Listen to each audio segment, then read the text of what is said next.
Salut la communauté de coups critiques, on se retrouve ce soir pour quelques frissons, quelques effrois. Alors, encore une fois, je n'ai pas fait ma présentation de Bonjour les vampires et les sbires, je me retiens pour la faire une autre fois. J'essaie d'avoir une introduction originale parce que ce soir, eh bien, il s'agit de la toute première des valses de la crypte qui ont été présentées, annoncées plus tôt, je dirais, sur nos différents réseaux sociaux. Les valses de la crypte, qu'est-ce que c'est? Eh bien, ce sont des cours one-shot, 1v1, donc un maître de jeu qui valse avec un joueur ou une joueuse, le temps d'une petite soirée, le temps d'une heure ou deux maximum, des très petits épisodes qui mettra de l'avant des ambiances horrifiques, effrayantes, inquiétantes, surnaturelles, paranormales, bref, tout ce qu'il y a de plus incroyable pour vous faire frissonner de plaisir et de peur. Et ce soir, pour lancer le bal de ces valses, je suis accompagné ma foi, d'un assez bon valseur. Écoute. Jusqu'à preuve du contraire, j'ai été assez satisfait de nos valses. Il s'agit de Monsieur Travis Savoie, de la chaîne de RPG Music Maker, qui ce soir est dans une ambiance un peu cosy chez eux, avec une petite lumière rougeâtre inquiétante. Ben oui, écoute. Bonsoir Travis, comment ça va? Ça va merveilleusement bien. Et toi, mon cher Pépé? Ça va vraiment bien parce que tu es là maintenant. Ah ben là. Avec moi pour cette valse que nous allons faire tous les deux ce soir. Pour les gens qui sont curieux, parce que le concept en fait des valses de la crypte, c'est bien sûr de faire des courtes aventures avec des invités, comme Travis ce soir, d'autres membres de la chaîne, et essayer aussi des jeux d'horreur, des jeux qui sont conçus pour instaurer certaines ambiances horrifiques et ainsi explorer aussi les mécaniques de ces jeux-là. Pour ce soir, Travis et moi-même, nous allons jouer à Cthulhu Hack, un jeu que nous avons déjà joué sur la chaîne précédemment dans d'autres one-shots. Et ce sera, dans le fond, un scénario de mon cru que j'ai nommé Fuir la poudre. Dans le fond, avant on va dire, de concevoir le scénario, de discuter quelle sera la partie et tout ça, j'ai posé la question à mon cher Travis, quel type d'horreur tu voudrais explorer, quel type d'ambiance tu voudrais mettre de l'avant. Et celui-ci, eh bien, m'a fait savoir qu'il était tout de même un grand fan de tout ce qui est un côté historique, si je ne me trompe pas. C'est bien ça? Absolument. Vraiment un grand amateur d'histoire. Et là, on a discuté un peu des différentes possibilités. Puis là, finalement, eh bien, nous allons dans une époque assez particulière, cette époque de la Nouvelle-France. Nouvelle-France. Je vais essayer de ne pas faire de blague de même. C'est pas une blague? Non, mais t'as jamais entendu comme le vidéo des appendices qui font Nouvelle-France? Non. OK, bon, parfait. Je vais l'écouter.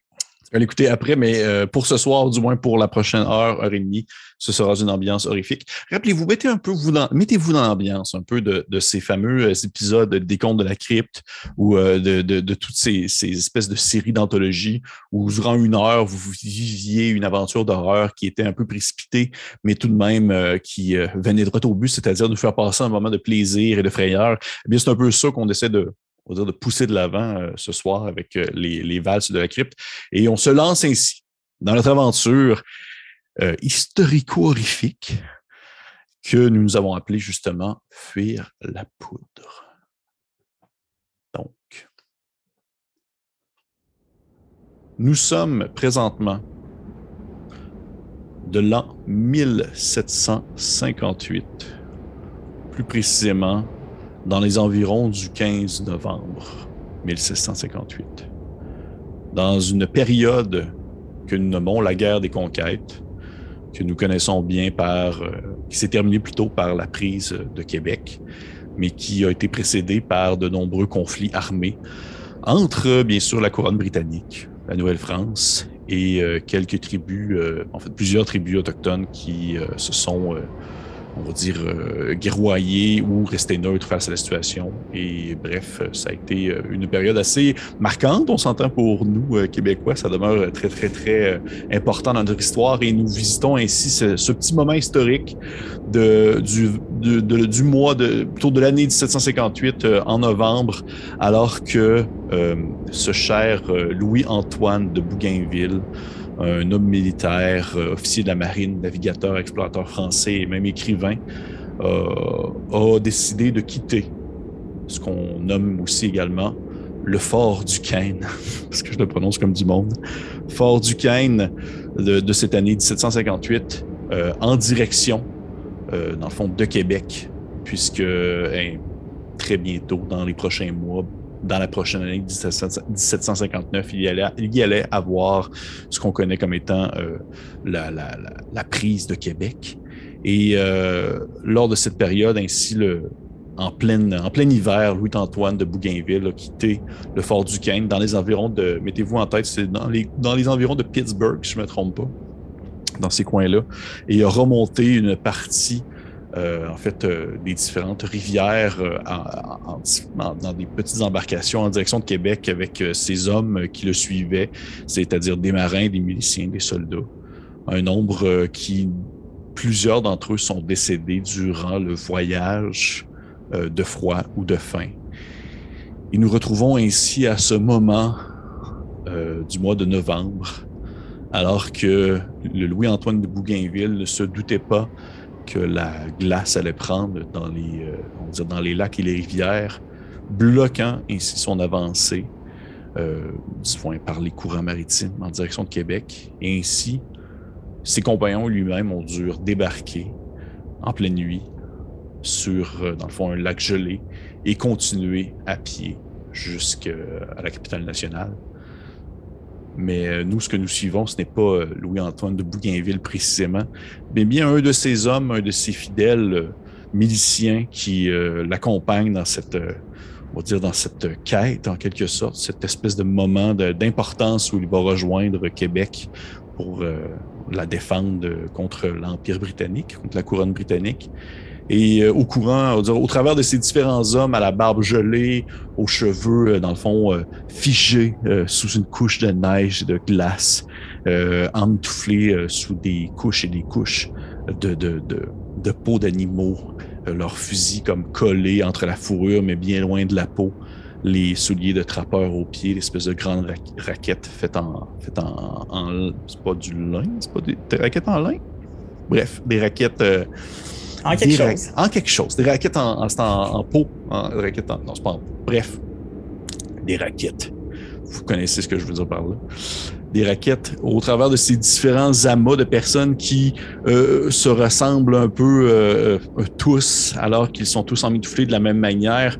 On peut peut-être imaginer la caméra qui se pointe, ou du moins vise précisément un individu en particulier. Monsieur Basile, c'est bien cela? C'est bien cela, oui. Comment est-ce que tu pourrais me décrire ton personnage? Basile Dubois, mais c'est un homme de son temps, je dirais, un homme début trentaine, déjà père de famille, avec quelques enfants, parti travailler où il peut. Là, il s'est enrôlé dans la milice pour avoir un salaire, et on va envoyer une partie de ce salaire-là à sa femme. Donc, comme les autres, il essaye du mieux possible de se réchauffer. Le froid est glacial. C'est un homme qui, malgré son jeune âge, il a l'air beaucoup plus vieux et des traits, quasiment les cheveux qui commencent à grisonner. Assez robuste, qui est déterminé à aller défendre Québec et sa famille. C'est pas mal ça. C'est pas mal Basile Dubois. Basile Dubois, un homme de son époque, au final. Un homme de son époque. Un homme de son époque. D'ailleurs, ce sont des babiches, c'est le mot que je cherchais. C'est-à-dire des lanières de cuir. On va essayer d'être historiquement un peu correct. Des raquettes en lin, ça n'aurait aucun crise de sens. On va le dire tout de suite. Donc, des raquettes en raquettes. Des raquettes en raquettes. Donc, Basile Dubois, tu fais partie de ces hommes. Vous avancez frigorifié par le froid. Ça fait plusieurs jours et nuits que vous devez vous arrêter lorsque le froid se fait trop fort, trop intense, pour trouver refuge derrière, sous des arbres, derrière des rochers, à faire des feux de camp et à espérer ne pas tomber sur un quelconque ennemi de la Nouvelle-France. Et alors que vous en êtes à quelques jours de marche, t'es pas le genre d'individu, du moins, tu me diras si c'est le contraire, mais je pense que t'es pas le genre d'individu à commencer à compter les jours, alors que compter doit être tout de même une activité assez fastidieuse pour une personne de ton type. Là. C'est un luxe. C'est un luxe, compter. Ainsi, tu ne saurais pas dire ça fait combien de temps. Ça fait combien de temps que vous marchez jour et nuit à essayer de rejoindre justement Québec, alors que vous montez toujours tranquillement vers le nord, suivant bien sûr le courant de la rivière en direction, dans le fond, des endroits un peu plus peuplés. Vous avez croisé, lors de votre route, sur votre route plutôt, des restes d'habitation, des gens qui ont fui des lieux, qui ont fui, dans le fond, les environs, parce que tout ce qui, surtout dans ces années-là, surtout en 1758, alors qu'on approche tranquillement de la fin de la guerre de la conquête, vivre sur ce territoire-là devenait de plus en plus difficile si on n'avait pas nécessairement le recours à soit la chasse ou la pêche ou même justement faire pousser des légumes ou autre. La nourriture était un luxe et le fait de dormir le soir, le ventre rempli, en était un autre. Donc, vous avancez ainsi depuis quelques jours. La tempête ne semble pas se calmer. La température se fait de plus en plus froide. Vous ne pensiez pas que ça allait être si long, rejoindre Québec. Surtout que normalement, prendre le passage maritime est beaucoup plus court, mais là, maintenant, à pied, le chemin commence à être interminable. Et même si tu n'es pas capable de compter le nombre de jours depuis que vous êtes parti, je te dirais que c'est très, très rapide le moment où est-ce que tu es capable de compter le nombre de coups de feu que tu entends en provenance de la forêt. Lorsque des balles de différents arquebuses et de pistolets sont tirés en votre direction, sans nécessairement avoir une vue précise sur l'ennemi, il s'agit assurément d'un regroupement d'Anglais de la couronne. Vous avez peut-être aperçu des manteaux rouges, des habits un peu plus épais aussi. Peut-être même des Amérindiens avec eux, vous ne sauriez pas dire. Mais les coups de feu ont commencé à fuser de tous bords. L'espèce de grande fumée blanche s'élevait dans les airs au travers du froid glacial, se consolidant dans une mince petite couche de brume montant en direction des cimes des arbres. Et ça a été ce moment-là où tu as été séparé de ton groupe, alors que la cohue a commencé à prendre au travers des hommes, où est-ce que vous commenciez à hurler, à essayer de créer des ordres. Bougainville tentait d'un peu de rallier les troupes en quelque sorte, mais il a été un peu pris de court vu la situation. Vous avez entendu des hurlements venir un peu du haut d'une colline, des hurlements dans une langue anglaise. Les coups de feu ont continué à fuser. Tu as un gars à côté de toi que tu connais depuis quelques semaines déjà, avec qui tu as eu différentes histoires, vous avez voyagé ensemble. Il s'effondre sur le sol, raide mort, une balle lui a pris dans le cou. Et en fait, tu le considères chanceux parce que souvent, une balle, ça veut pas dire que tu meurs, ça veut dire que tu as mal surtout. Sauf que celui-ci a été plus chanceux que d'autres, alors que d'autres personnes autour de toi, d'autres hommes de main, d'autres miliciens, s'effondrent sur le sol en criant, alors que tu peux voir une espèce de petit geyser rougeâtre qui sort de leurs genoux, de leurs membres, alors qu'ils se mangent des balles, des différents mousquets ou arquebuses des Anglais qui sont non loin de vous. Et ainsi, tu es un peu pris de court. Je te demanderais, s'il te plaît, mon cher Basile, que je lance de même en dessous du bus, de me faire un jet de dextérité, s'il te plaît. Je répète. Je suis smart direct. Ouais. ça finit de même. Ça finit de même. C'était tout pour ce soir. Mais pour les gens qui nous écoutent et qui sont curieux de Cthulhuac, c'est un jeu, bien sûr, à la base d'inspiration Lovecraftienne, mais qui est basé sur le système de Black Hack. Donc, le but pour Travis, c'est de lancer en dessous de sa caractéristique de dextérité qui est de 13. Voilà. Et donc, pour le premier jeu de la soirée, c'est une réussite. C'est un 9. Un 9, parfait. Ouais. Tu te mets à courir en essayant de un peu reprendre tes esprits. Tu fais confiance à ta forme physique. Tout de même, tu es un homme en santé qui a toujours fait attention un peu à ce qu'il consommait, à ce qu'il mangeait, avec qui il passait son temps, puis tu ne peux pas tout le temps travailler à l'extérieur. Bref, tu es quand même en forme pour ton âge. Tu as les poumons, bien sûr, qui sont gelés, alors que tu cours dans les bois et que tu as de la difficulté à reprendre ton souffle, alors que tu sens le vent congelé qui pénètre ta gorge et qui s'enfonce à l'intérieur de tes organes. Et tu entends les balles siffler. Tu vois une balle d'arquebuse qui vient faire éclater un bouleau non loin de toi, une espèce de résidu d'arbre qui part un peu dans tous les sens et qui vient tomber autour de toi à la manière d'une petite pluie. Tu réussis tout de même à éviter, le gros de la charge, alors que tu commences à entendre des soldats anglais qui descendent la colline en direction des hommes de Bougainville. Et Bougainville lui-même, tu l'as comme perdu de vue un peu à mesure que le chaos devenait de plus en plus intense, mais tu comprends, selon toi, qu'il a continué vers le nord avec les hommes qui le suivaient en essayant on va dire, pas nécessairement, oui, prendre la fuite, mais surtout survivre en essayant d'atteindre l'objectif qui est Québec. Tu réussis ainsi à éviter de peu l'attaque qui tombait sur vous. Et je vais te demander, s'il te plaît, c'est un peu une prise de décision que tu dois faire à ce moment-là, alors que tu cours dans la forêt, Basile. Tu cours et tu entends toujours les balles siffler autour de toi. Est-ce que tu décides de couper à travers le bois ou tu te diriges en direction de la rivière? Je vais suivre la rivière. Parfait. Tu te diriges en direction de la rivière. Tu as l'impression de t'éloigner un peu des cris, des hurlements anglais, même les hurlements aussi de tes collègues, de tes confrères, qui eux-mêmes, tout comme toi, tentent en quelque sorte de s'éloigner de cette espèce de cohue, de cet amas de gens qui en sont venus à se poignarder avec des bouts de baïonnettes et même des sabres ou même des couteaux et autres armes de ce type.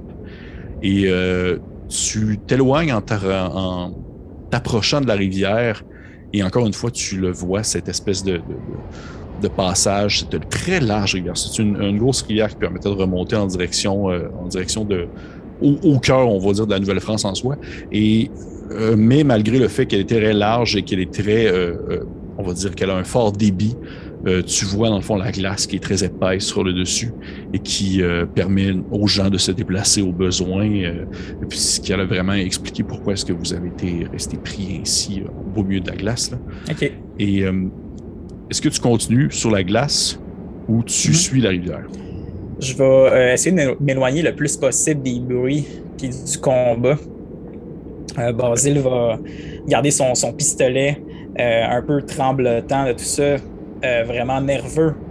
Commencer à respirer fort, puis je vais continuer en essayant de me pousser du combat, en fait. Parfait. Je vais te demander, s'il te plaît, Basile, de me faire un jet de constitution. Oui, absolument.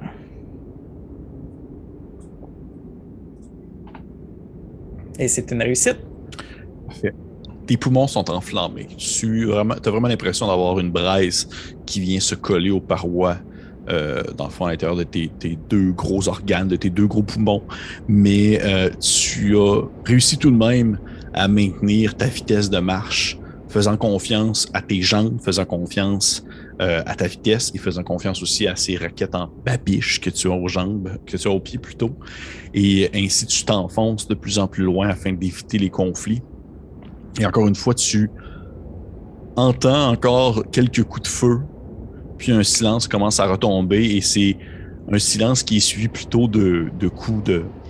Je dirais, tu as l'impression d'entendre comme des morceaux de métal qui s'entrechoquent et des hurlements de personnes qui sont rendus vraiment comme au corps à corps, en quelque sorte. Là. Tu continues ton avancée.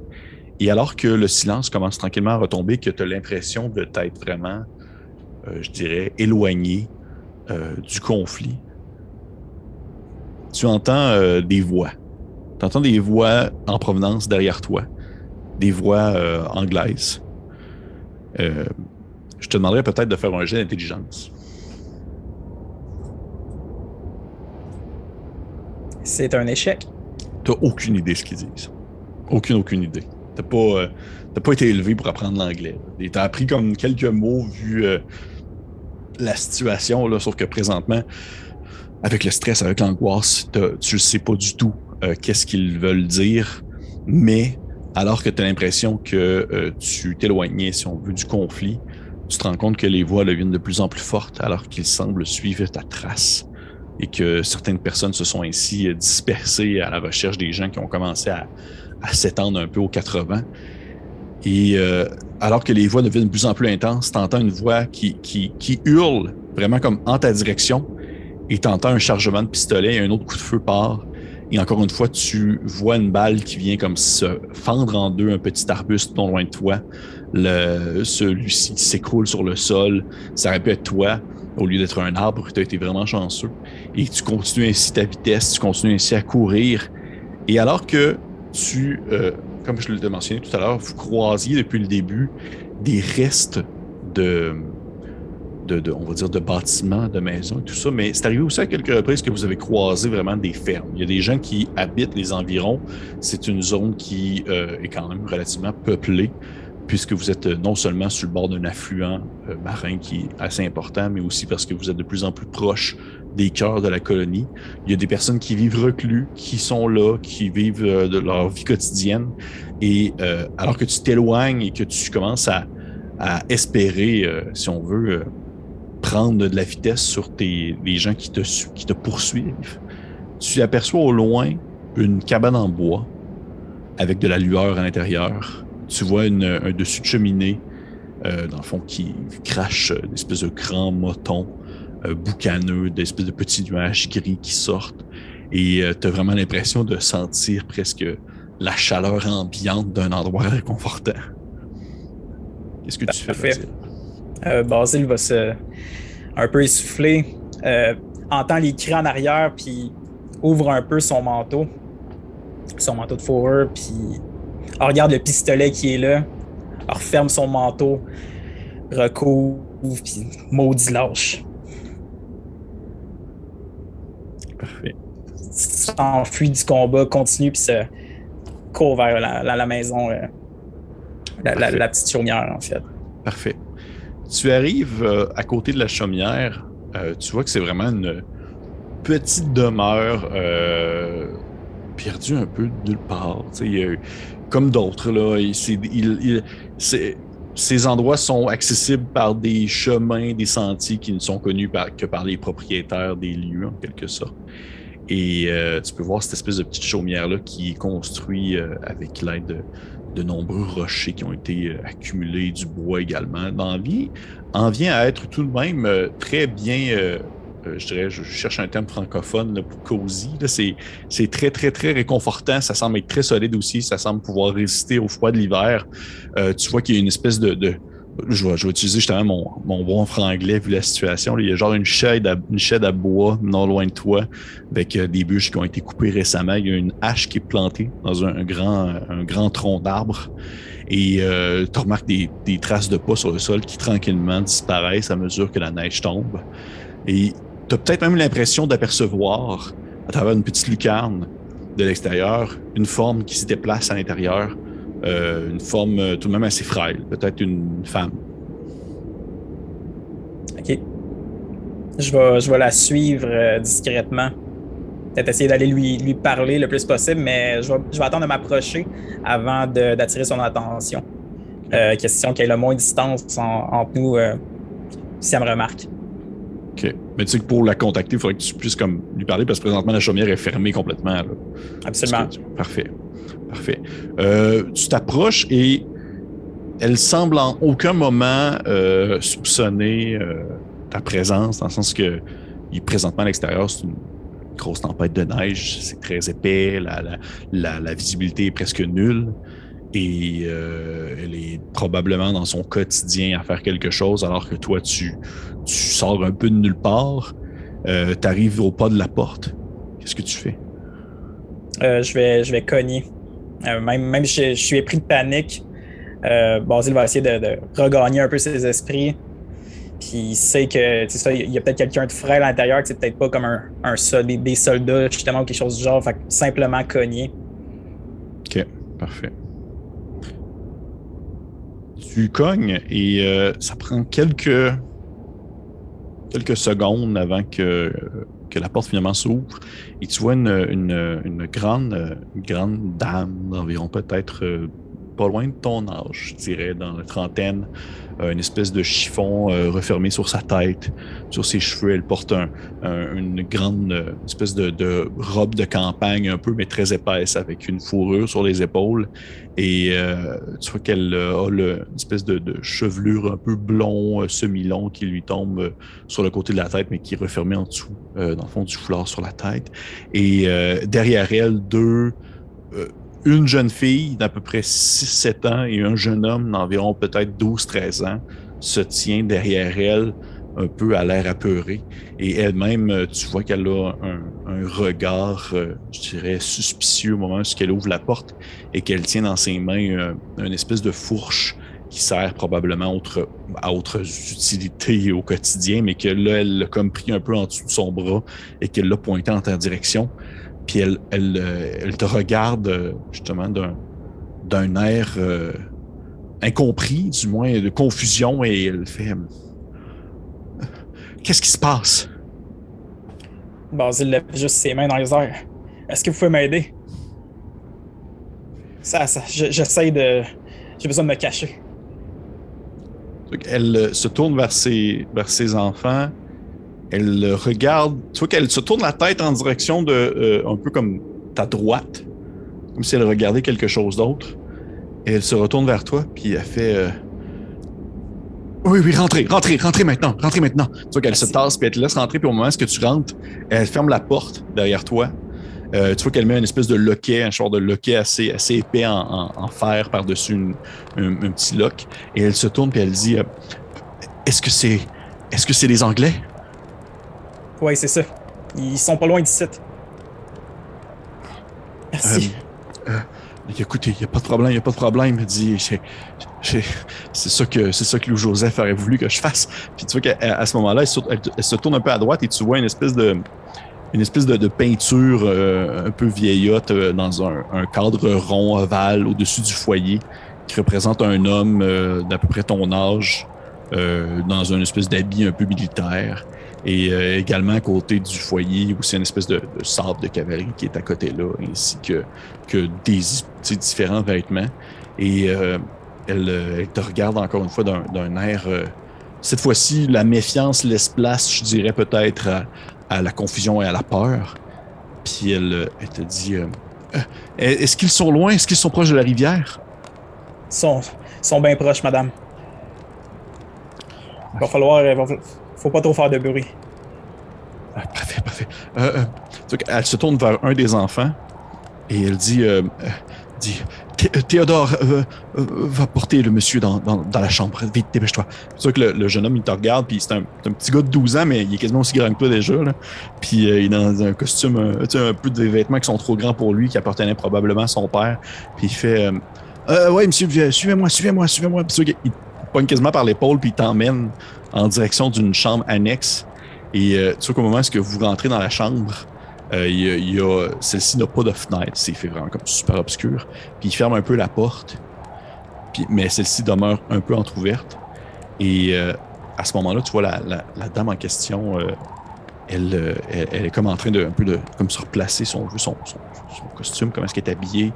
Elle parle, elle s'approche de l'oreille de sa fille, puis elle murmure quelque chose. Puis elle fait comme signe un peu de s'éloigner, puis d'aller comme se cacher probablement en arrière d'une table ou quelque chose comme ça. Tu vois que celle-ci s'éloigne un peu. Et après ça, la mère, elle attend un peu. T'entends rien du tout. T'entends pas de bruit d'anglais, t'entends pas de gens qui semblent se promener dans les environs. Tout ce que t'entends, c'est le craquement du bois, alors que le vent vient se cogner sur les parois de ce bâtiment-là qui semble avoir vécu déjà de nombreux hivers. Et le jeune homme avec toi finit par te dire je pense qu'on est correct, là. Je pense qu'on est correct. Merci beaucoup, en tout cas. Je suis vraiment chanceux d'être tombé sur vous. Est-ce que tu ressors de la pièce? Ou... Ouais, je ressors de la pièce, puis je vais aller... je sais pas, la femme est où en tant que telle à la maison, mais je vais aller la retrouver. OK.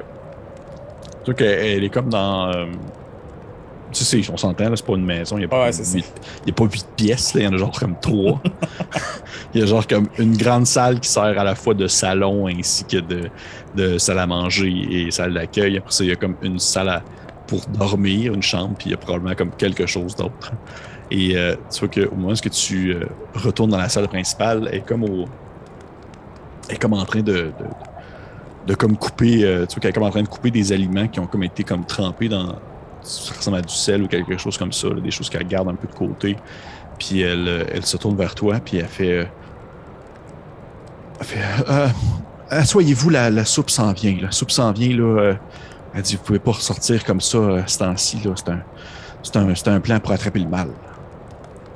C'est vraiment gentil, madame, puis c'est certain que je vais vous le remettre d'une façon ou d'une autre. Faut être certain. Elle fait, écoutez, de ce que je comprends, là, en vous voyant comment est-ce que vous êtes habillé, puis en voyant l'arme que vous avez sur vous, je considère que vous en faites déjà assez. Vous en faites déjà assez pour nous autres. Là. Puis tu sais qu'à ce moment-là, elle vient comme porter devant toi un espèce de bol, ça ressemble à genre une sorte de soupe à l'eau avec des légumes dedans. Puis, et un gros morceau de pain qui est comme dur comme de l'acier. Là. C'est comme super, super difficile à manger. Et elle s'assoit de l'autre côté de la table.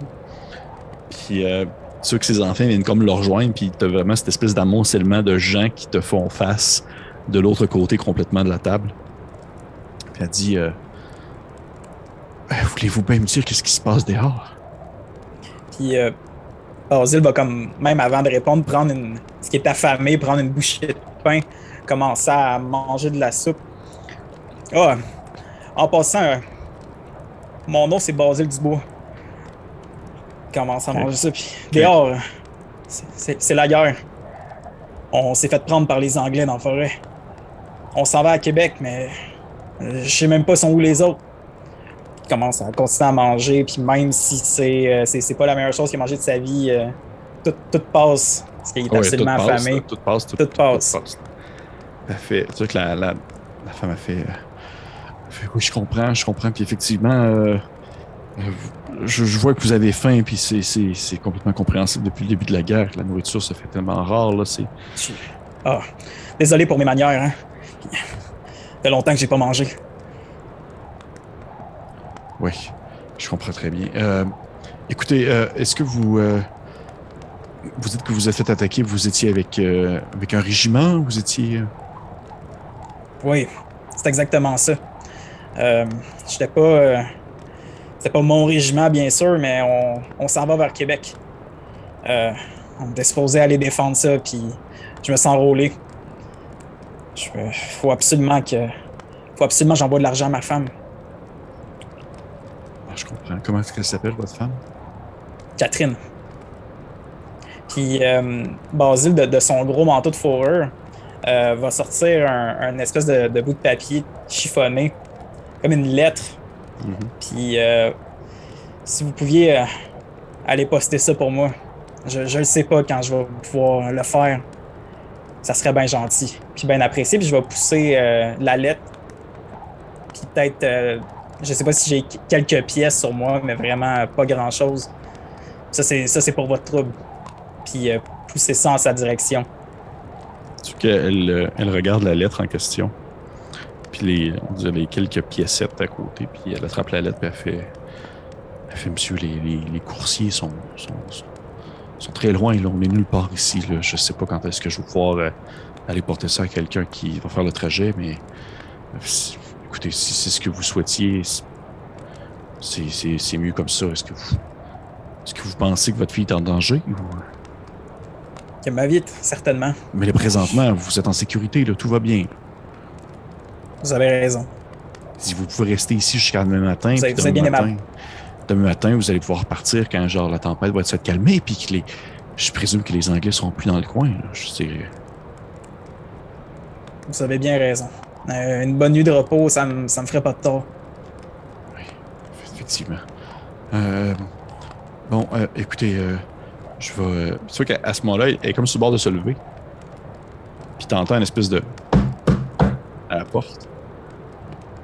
Et tu vois qu'elle se lève debout, vraiment rapidement. La chaise en arrière d'elle tombe un peu. Une espèce de... sur le sol. Elle fait, oh mon Dieu. Mon Dieu, pourquoi est-ce que Louis-Joseph n'est pas là? Pourquoi est-ce que Louis-Joseph n'est pas là quand ça arrive? OK. Théodore. Apporte-le dans le sous-sol. Apporte-le dans la trappe. Parce qu'il n'y a pas vraiment de sous-sol, là, ça n'existait pas dans ce temps-là, vraiment.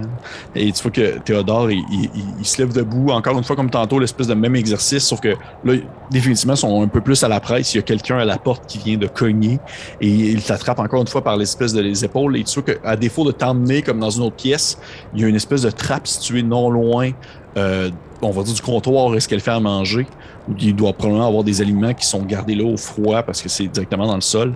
Et il l'ouvre. Puis il te fait comme signe de descendre rapidement. Puis tu vois que c'est même pas comme pas un escalier, c'est genre comme une trappe que tu sautes.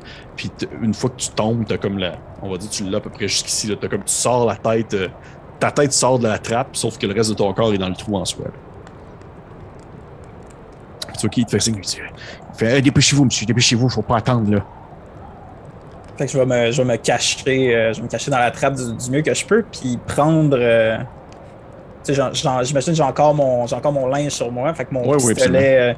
C'est ça, fait que mettre la main sur mon pistolet, puis refermer la trappe du mieux que je peux. Parfait. Toi, tu t'accroupis un peu, puis la trappe se ferme par-dessus ta tête, et tu ne vois absolument rien autour de toi. En fait, ce que tu peux voir, je te dirais, c'est des minces filaments de lumière qui traversent les fentes du plancher à quelques endroits. D'où est-ce que tu es? Te montrant ainsi que la trappe, elle est beaucoup plus grande. En fait, du moins, le trou en dessous de la maison est beaucoup plus grand que le laisse présager. Ce n'est pas comme juste un trou vertical. Tu vois que c'est vraiment comme un genre de demi-sous-sol en soi. Fait que tu peux comme te déplacer, te promener si tu veux. C'est pas obligé de rester au niveau au niveau du trou, là, en quelque sorte. Parfait. Fait que Basile... non, vas-y. Basile va... c'est ça, après avoir descendu les espèces de petites marches, Basile va enlever ses bottes pour essayer de marcher le plus subtilement possible. Puis va essayer de regarder à travers les cracks, peut-être se déplacer un peu au fond pour essayer de voir qui serait à la porte. Parfait. Tout en tenant son pistolet prêt. Parfait. Fait que tu vois que tu sors ton pistolet et tu commences t'enlèves tes bottes et au moment où tu déposes tes pieds sur le sol, là, c'est congelé, c'est froid là-dedans. Là. Fait que tu marches puis tu as des espèces de gros bas faits de fourrure, de castor là, qui se te remplissent les pieds. Puis tu essaies de marcher un peu puis tranquillement, tu te rends compte que tu piles dans des flaques là, de l'eau qui est pas complètement gelée. Et autour de toi, ce que je voulais dire, c'est que tu as, outre ces espèces de filaments de lumière, tu as une vision complètement nulle. Là. Tu vois rien du tout. De temps en temps, tu vois que tu te cognes sur des espèces de caisses en bois. Tu t'entends une espèce de bruit. Ça ressemble genre peut-être à une patate ou quelque chose qui tombe sur le sol et qui roule. Et tu continues ainsi à te déplacer en dessous. Dans le fond, dans cette espèce de demi-sous-sol, tu es accroupi parce que tu peux pas te tenir debout. Tu es comme un peu en petit bonhomme et tu avances comme ça puis tu essayes comme tu peux. Et au moment où tu t'approches du bord de la porte, celle-ci ouvre parce que la dame en question l'a ouvert. Et tu entends des voix anglaises que je ne vais pas faire pour pas vous casser les oreilles de mon accent. Mais en fait, deux hommes qui se présentent à la porte de la femme et qui commencent à lui hurler des choses en anglais. Et tu vois que la femme, elle connaît une certaine base. Tu vois qu'elle veut pas, vu sa position géographique aussi, peut-être pas nécessairement complètement en pleine profondeur des colonies de la Nouvelle-France. Vous êtes quand même dans un territoire où il peut y avoir des gens qui pratiquent la langue anglaise. Elle a une certaine base qu'elle mentionne, tu vois qu'elle baragouine certains mots, elle fait mention de certaines choses. Je vais te demander, s'il te plaît, de me lancer un autre jet d'intelligence à ce moment-là. Avec grand plaisir. Oh, un nat one. Natural. Je sais pas si c'est un critique dans... Ça serait-tu là qu'il y ait un concept de critique dans ce jeu? Tu vois que tu as eu... peut-être que c'est le fait d'être dans un moment d'une très grande intensité, d'un très grand stress, mais là, tes sens sont affûtés et tu essaies d'être le plus alerte aux propos que les Anglais mentionnent avec la femme en question. Et tu es capable de comprendre les mots comme des mots que je traduirais, par exemple, soldat, environ. Et tu vois qu'il y a une espèce de description un peu qui se fait de vos habits en soi, comment est-ce que vous êtes habillés.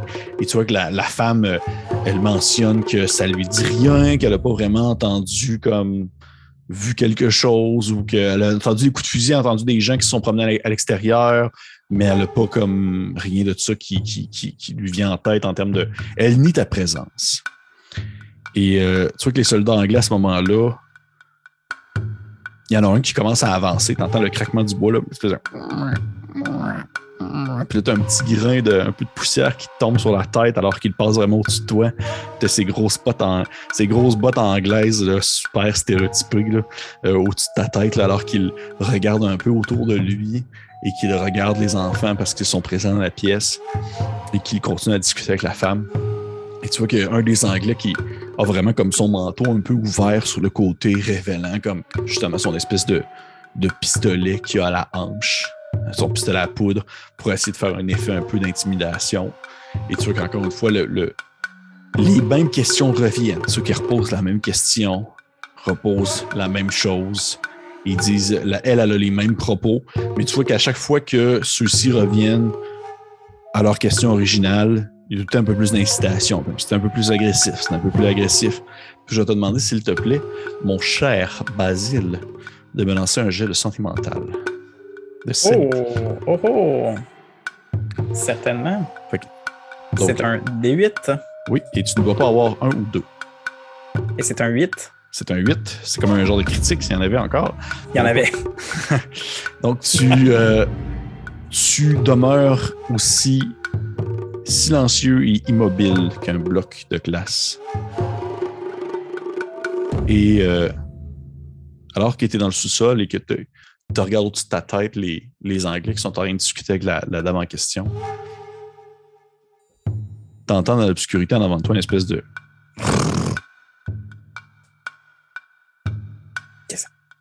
Là, est-ce que je suis capable de discerner comme j'essaie d'un peu de travers l'obscurité peut-être de focusser mes yeux ou quelque chose. Est-ce que je peux apercevoir quelque chose dans le coin de... Tu peux quand même faire un petit jet de reason si tu veux, qui est comme une espèce de genre de jet d'investigation en quelque sorte. Parfait, c'est aussi un 8. Oui. Et c'est une réussite. C'est une réussite? Oui. Tu plisses un peu les yeux, puis tu essayes vraiment de comme réussir à faire détourner, si on veut, les contours de ce qu'il y a dans l'espèce de demi-sous-sol où est-ce que tu te trouves. Et tu vois t'as l'impression de voir une table un peu plus au loin. Et tu te rends compte que ce sous-sol-là, bien qu'il est tout de même très... qui n'est pas très plaisant à être à l'intérieur et il est tout de même très utilisé parce que qu'est-ce que tu commences à apercevoir, c'est vraiment comme une espèce de table qui servirait probablement justement à faire un peu le même travail que qu'est-ce qu'elle fait, elle, au deuxième. Si on veut, c'est une table à travailler des aliments. T'aperçois dans le coin une genre de boule, ça ressemble à de la fourrure ou peut-être comme des résidus de paille ou des choses comme ça. Et tu as l'espèce d'étrange impression que ça serait pas la première fois que genre elle cache quelqu'un en dessous de chez eux, là, comme si c'est peut-être déjà arrivé auparavant, parce que ça semble être... Tu te rends compte que ça semble être aménagé à un point presque où est-ce que quelqu'un pourrait vivre là. OK. Je vais m'avancer en direction de la table. Peut-être essayer de voir si je pourrais pas, mettons qu'il descendrait en bas, peut-être observer des coins où cacher ou choses du genre. OK. Je vais essayer d'explorer un peu le sous-sol. Parfait. Ben oui, tu pourrais me faire un autre jet de reason dans ce cas-là, si tu veux commencer à explorer les lieux. Excellent. Oh, c'est une réussite. Parfait. Ça va bien ce soir. Ça va bien ce soir. Tu commences à te promener un peu aux alentours de la table et, on va dire, des différents meubles se trouvant où est-ce que tu es. Et tu réussis en fait, peut-être que c'est ton pied qui se cogne dessus et tu te penches et tu trouves une petite hachette à main pour couper comme du petit bois, des choses comme ça. Et celle-ci est complètement usée, tu vois qu'elle est dégueulasse. Il y a le rebord qui a été comme un peu fendu, elle est toute émoussée. Elle peut encore servir de manière contondante pour asséner un coup à la tête de quelqu'un au besoin. Mais outre ça, tu vois qu'elle est complètement dégueulasse. Mais sinon, tu trouves facilement, je dirais, des coins d'angle mort qui te permettraient de te cacher au cas où est-ce qu'il se passerait quelque chose.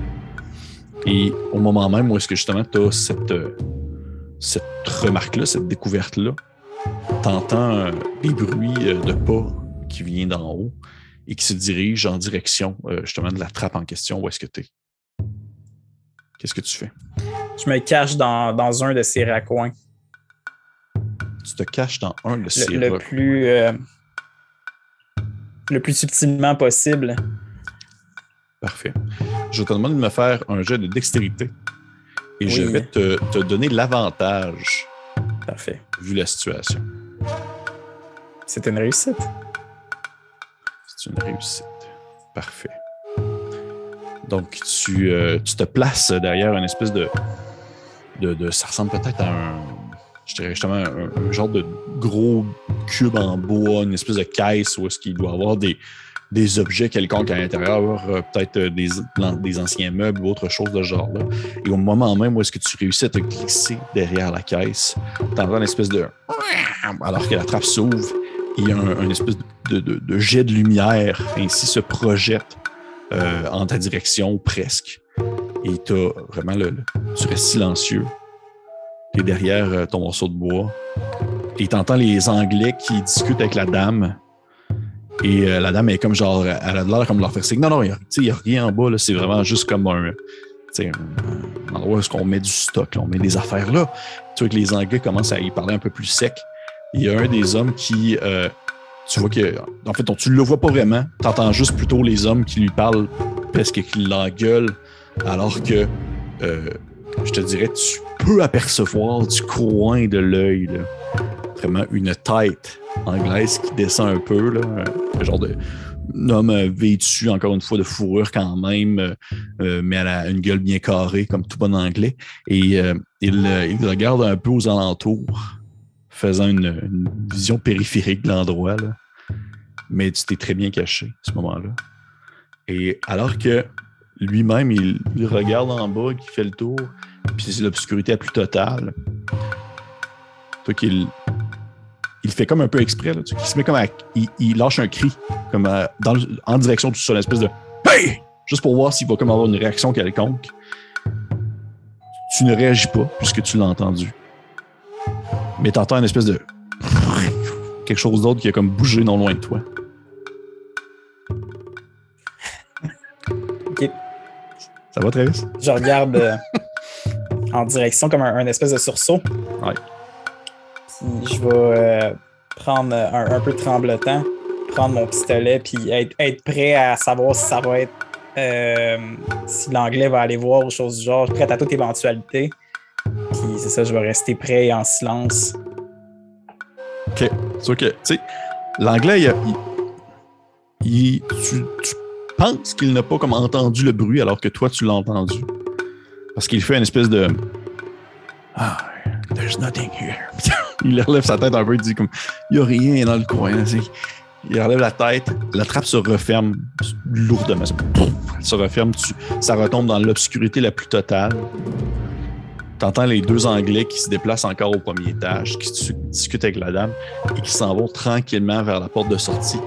Tu ne sais pas si là, présentement, ils font étirer la rencontre. Est-ce que c'est pour voir si elle ment ou si c'est juste pour profiter un peu de la chaleur de l'endroit? Mais tu vois qu'elle, poliment, elle les pousse tranquillement vers la porte.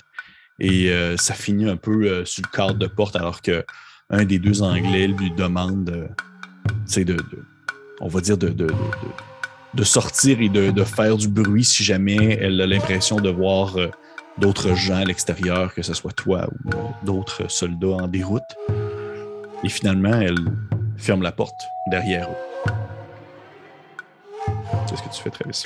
Ayant entendu Ayant entendu le son, je vais un peu me lever de ma cachette puis me diriger vers où je dirais que j'ai entendu le son avec le pistolet un peu pointé comme ça, là.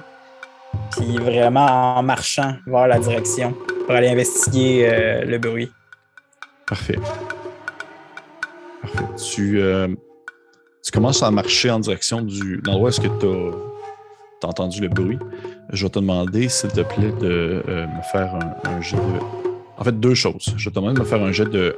Non, juste une chose en commencer. Un jet de reason. Fais-moi un jet de reason. Dans le fond, un jet comme l'investigation. C'est un 7. Une réussite. Tu te déplaces dans le sous-sol. Tu es un peu accroupi. Les déplacements sont très difficiles. Et en direction du bruit. Et tu aperçois une espèce de forme humaine. Tu réussis à faire le détour de la personne qui se tient immobile dans un des coins, si on veut, du sous-sol, face à toi. Qu'est-ce que tu fais? Je continue. Est-ce que la forme est comme couverte ou je la vois pas du tout? Est-ce que c'est. Tu réussis seulement à voir son détour, vraiment son contour. Là. Tu vois pas la chose en froid. Parfait. Il n'y a aucune source. Excepté les filaments de la lumière qui viennent du plancher, pas vraiment. Qui traversent le plancher, pas vraiment. OK. Je vais rester un peu. Essayer d'habituer un peu mes yeux à l'obscurité. Puis je vais pointer mon pistolet en la direction de cette forme-là. OK. Puis c'est ça. C'est un peu ça. Puis je vais en silence en attendant aussi que les Anglais sont pas trop loin. Ça serait pas. C'est vraiment en dernier recours de tirer.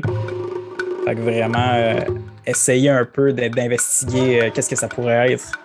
Pour plus de détails sur la forme. Parfait.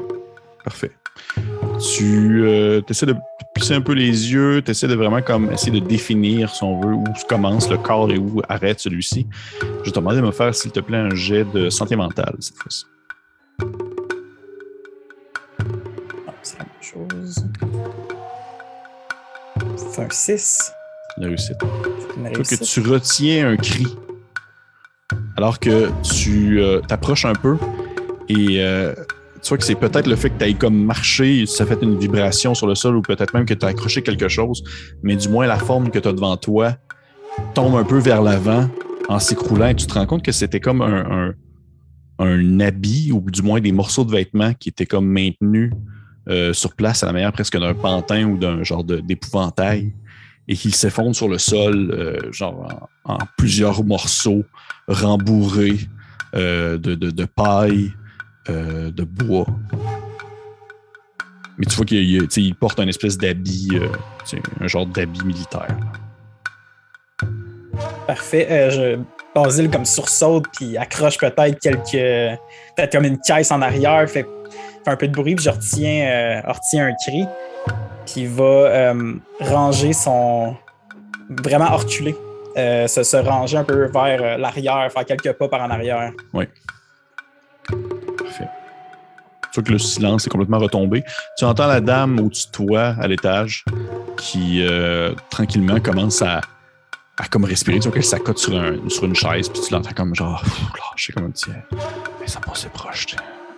Puis ses enfants, ils posent des questions. C'est sûr qu'elle répond, mais ça ressemble à ça. Tu sais. Fait que vraiment, Basile comme va reculer dans le coin, un peu en gardant ses yeux sur la forme. Je ne sais pas si la forme est en train de ramper ou quelque chose avec la vie. Non, pas du tout. Non, je te dis, elle s'est effondrée devant toi. Il s'agissait d'un genre d'épouvantail. Ah, OK, parfait. Fait que c'est ça. Fait que je vais retourner dans ce cas-là, un peu vers le haut, essayant de... J'ai vraiment pris de panique. J'essaie un peu de reprendre mes esprits. Est-ce que je suis capable, j'étais capable de discerner l'habit militaire que c'était, comme à quelle faction ça appartiendrait? Oui. Je te dirais que ça ressemblait à la française. Là. Ça avait l'air d'être un habit français. Oui. Parfait. Fait que je vais peut-être donner un petit coup, remettre mes bottes, donner un petit coup dans la trappe. Genre un espèce de petit toc. OK. T'entends une voix qui fait... Oui. Est-ce qu'ils sont partis? Oui, ils sont partis. Ils sont bien loin. Ah, merci. Merci en tout cas. Hey, est-ce que je peux remonter? J'ai bien peur que non. Quoi? Qu'est-ce que vous êtes en train de me dire, là? Et les Anglais sont partis. Oui, les Anglais sont partis. Mais, comprenez, monsieur, je fais faire mon possible pour aller porter votre lettre au moment venu pour votre femme et vos enfants. Vous comprenez, la nourriture se fait rare ces temps-ci et les Abénakis nous ont montré quelques petits outils et quelques petits trucs pour, disons, se sustenter durant les mois difficiles. Vous n'êtes pas Vous n'êtes pas le premier à venir cogner à notre porte. Je suis désolé, monsieur. Qu'est-ce que... Je suis pas certain de comprendre, madame. Là. Ouvrez la trappe. Là. Là, Okay. je donne un coup un peu plus insistant. 2, 3, bang, bang. Comme... Tu donnes 2, 3 bang bang.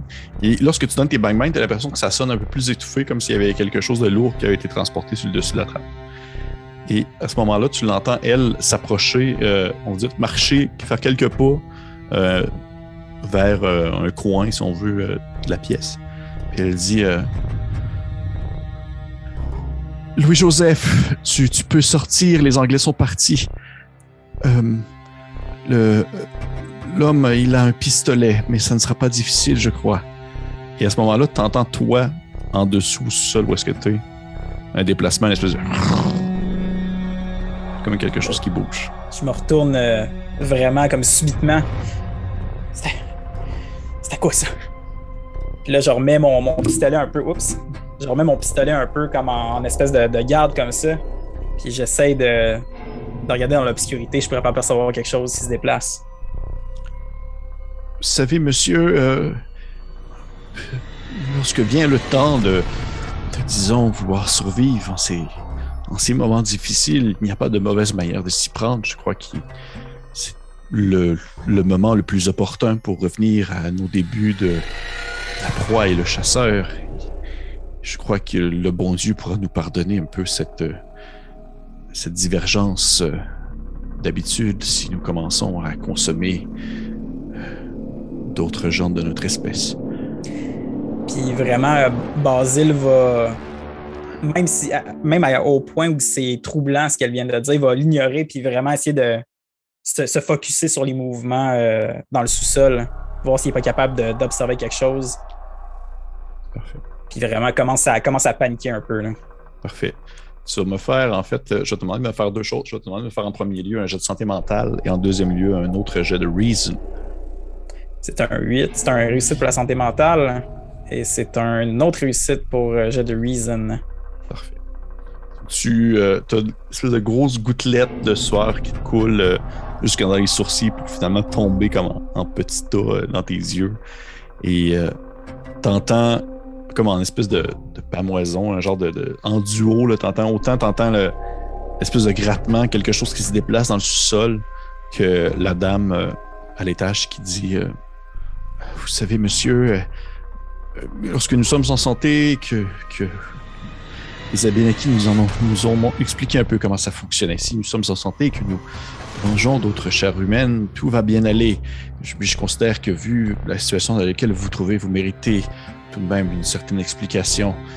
Louis-Joseph était très malade et il semblerait que consommer, de s'adonner à ce que on appelle le cannibalisme, peut nous donner autre chose. Et je crois qu'ils appellent ça le Wendigo, quelque chose comme ça. Puis t'entends encore une fois une espèce de... quelque chose. Attends. Tu perçois une espèce de forme un peu osseuse, à la manière d'un homme rachitique qui se déplace un peu à quatre pattes, presque comme un animal, avec de très longs avant-bras. Et encore une fois dans l'obscurité, tu vois qu'il marche tranquillement en ta direction. Est-ce que je peux l'apercevoir maintenant? Oh, oui, tu le vois, mais tu vois sa forme, tu vois ses délimitations, tu ne vois pas ses traits, mais il est là. Puis pendant que la forme est en train de se discerner, Basile dit à une espèce de « Attendez, là, vous êtes des monstres, attendez que je sorte d'ici. » Puis finalement, on voit la forme s'avancer. Voyons donc, qu'est-ce que c'est ça? Qui va laisser tomber un peu sa garde. Il va essayer de tirer vaguement à la direction avec son pistolet. Puis je vais utiliser ma capacité spéciale et réussir automatiquement mon jet de pistolet. Parfait. Je vais te demander de tirer des dégâts, s'il te plaît. Oui, c'est un D8. Un 3 de dégâts. 3 dégâts. Tu tires un coup et tu vois la boucane qui part du bout de ton pistolet, ça fait une espèce de... Et là, la détonation se fait entendre, de la fumée qui vient un peu t'embrouiller le visage parce que tu es dans un endroit quand même assez clos.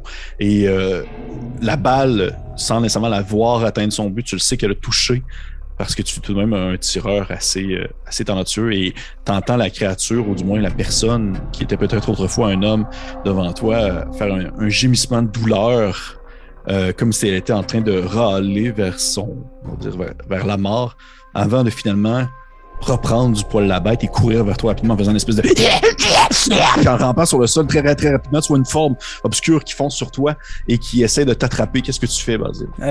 Dans un état de panique, Basile essaie de sortir son couteau puis laisse tomber son pistolet. Je sais pas si c'est assez rapide. C'est tout ce qu'il y a à faire. Je vais te demander de faire un jet de dextérité. C'est drôle que ça soit mon... Ah, c'est une réussite. C'est une réussite? Parfait. Tu peux lancer tes dégâts. Ah oui, ok. Oh boy. Ça, je sais pas, j'avais juste le pistolet, je pense que c'est un D6. Non, c'est la même chose. Ok, c'est la même chose, parfait. Pour un maigre 2 de dégâts. Parfait. La créature t'attrape par les épaules, et alors que tu enfonces en fait le bout de ton couteau à l'intérieur de sa chair, et au moment où elle rentre, t'as une espèce de coulis d'un liquide chaud qui se déverse sur ta main, et t'entends la femme à l'étage qui fait comme vas-y Louis-Joseph, prends-le, attrape-le Louis-Joseph, mange-le Louis-Joseph, puis elle donne comme des coups sur le sol avec son pied, et tu vois que les enfants à côté ils sont comme en train de crier à leur père de réussir ce qu'il est en train d'essayer d'entreprendre, et tu es capable de discerner maintenant qu'il est comme collé sur toi, les traits d'un homme, vraiment les joues creuses, le regard fuyant, des espèces de poches en dessus des yeux qui descendent presque jusqu'à sa mâchoire, une tête dégarnie, quelques cheveux tout simplement, un long cou. Tu vois que la personne, on dirait qu'elle n'a pas mangé depuis comme des semaines, et pourtant elle a une force qui dépasse l'entendement humain. Tu as l'impression de sentir vraiment ses doigts osseux qui se referment sur ton avant-bras alors qu'elle retire ton couteau. Tu viens de rentrer dans le ventre, et l'homme en question fait « Je suis désolé, j'ai tellement faim! » Qu'est-ce que tu fais, Basile? J'imagine qu'il y a dans une énergie, j'essaie vraiment avec tout le peu d'énergie qui me reste, puis en clant la panique, vraiment essayer de le tasser puis de faire de mon mieux. Parfait. Je te demande de faire un jet de force, s'il te plaît. Je te demande de faire un jet de force, puis il faut aussi faire un autre jet de santé mentale. Oh non, le jet de force, c'est un échec. Oh, ok, intéressant. Et le jet de santé mentale, c'est une réussite, par exemple. Ok.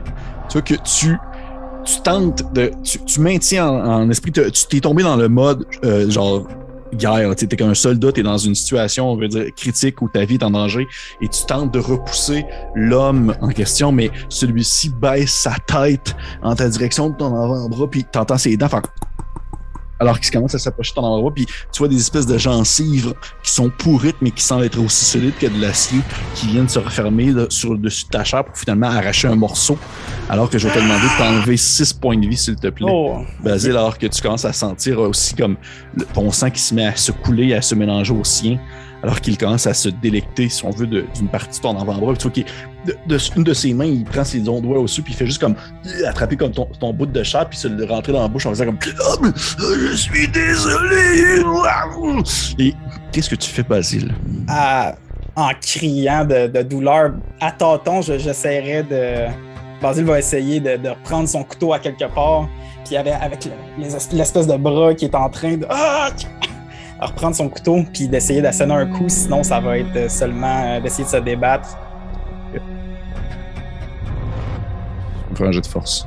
Oui, absolument. Alors que tu entends au-dessus de toi la dame ainsi que ses enfants taper sur le plancher en hurlant genre « Vas-y, Louis-Joseph! Mange-le, Louis-Joseph! » Est-ce que c'est une réussite? C'est égal, c'est une réussite ou un échec?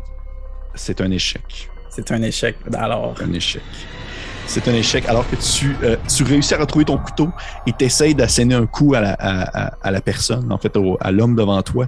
Et tu vois qu'au moment où tu essaies d'y asséner un coup, il le fait comme attraper ta main, ta frêle main, et il va comme te prendre et te projeter. Tu as l'impression de te faire lever dans les airs à la manière comme un peu comme quand tu te faisais balancer quand tu étais jeune par ton père, et celui-ci te prend et te lance comme une poupée de chiffon. Tu vas défoncer quelques boîtes de bois plus loin, et alors au moment où tu t'effondres sur le sol, tu entends comme des choses casser en dessous de toi.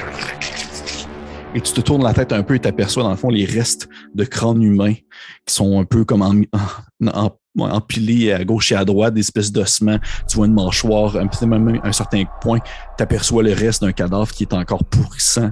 Tu vois une espèce de soldat anglais qui a été conservé un peu par la froideur et que maintenant tu as croisé son regard alors que celui-ci s'est figé dans le temps pour toujours.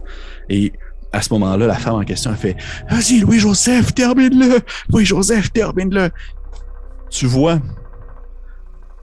mon cher Basile, sur le soldat anglais devant toi, tu vois un pistolet à sa taille. Fait que vraiment, le plus rapidement possible, en essayant de reprendre mon énergie, parce que j'ai quand même été propulsé partout dans la pièce. Par un essai de réflexe, si on veut, je vais essayer d'empoigner le pistolet. Puis de le pointer en une direction, ma vision affaiblie, puis un peu dans l'obscurité aussi. J'essaie avec le bras déchiqueté, bien sûr, vraiment essayer de viser un peu importe qu'est-ce qui va ressurgir. Parfait. Tu vois que l'homme ne se précipite pas sur toi sur le coup, alors qu'il lève sa tête vers une des fentes de la lumière, et là tu peux voir vraiment comme la pigmentation de sa peau qui est comme rendue presque au genre de vert sombre, presque pourrissant, alors que tu vois vraiment comme l'enfoncement dans le fond de ses ossements de son facial qui est sur le bord de comme déchirer son visage, et il lève un regard blanc, laiteux en direction de la forme de lumière, puis il dit Marie-Angélique, j'ai tellement faim! Il est plus fort que les autres. C'est sûr que la dame en question, en haut, a fait Louis-Joseph, si tu n'es toujours qu'un bon à rien, on fait tout ce qu'on mieux pour pouvoir survivre. Et à ce moment-là, elle ouvre la trappe et tu la vois descendre en bas avec une espèce de hache à couper du bois dans ses mains. Puis elle dit où est-ce qu'il est? Puis tu vois que l'homme en question, il fait je l'ai lancé par la barre. Fait que je vais essayer avec de peine et de misère de me relever un peu puis de pointer le pistolet en direction de la femme avec mon bras qui pendouille, puis de tirer un coup en sa direction. Et tu vas essayer de tirer la fille. Je vais essayer de tirer la fille, oui. Parfait. Tu peux tirer ton jet d'attaque, s'il te plaît. Superbe. Je vais te donner l'avantage puisque t'es comme un peu standing, t'es comme immobile puis elle ne te voit pas. Parfait. C'est quoi le jet? Ça va être dextérité. Ah oui, c'est dextérité. Parfait. Oui. Oh, c'est une réussite. OK. Tu veux me tirer tes dégâts? Oui, certainement. T'as un 4 de dégâts. Tu tires une balle et tu vois que celle-ci va se loger directement dans le visage de la femme, alors qu'elle hurle, elle pousse un hurlement en tombant vers l'arrière, faisant tomber la hache sur le sol, et elle s'écroule un peu sur la table aussi, et elle se tient un peu le visage, elle n'est pas morte, là, elle a comme vraiment une espèce de balle de plomb qui a rentré le visage, puis elle se tient le visage en faisant comme tous les serres! Et tu vois qu'elle fait Louis-Joseph, attrape-le! Louis-Joseph! Tu vois que Joseph, il fait une espèce de oui, mon amour. Puis tu sais, il se dirige en ta direction parce qu'il t'a vu, parce que il y a eu un jet de, tu sais, il y a eu des étincelles qui ont été faites par le pistolet, puis il court vers toi.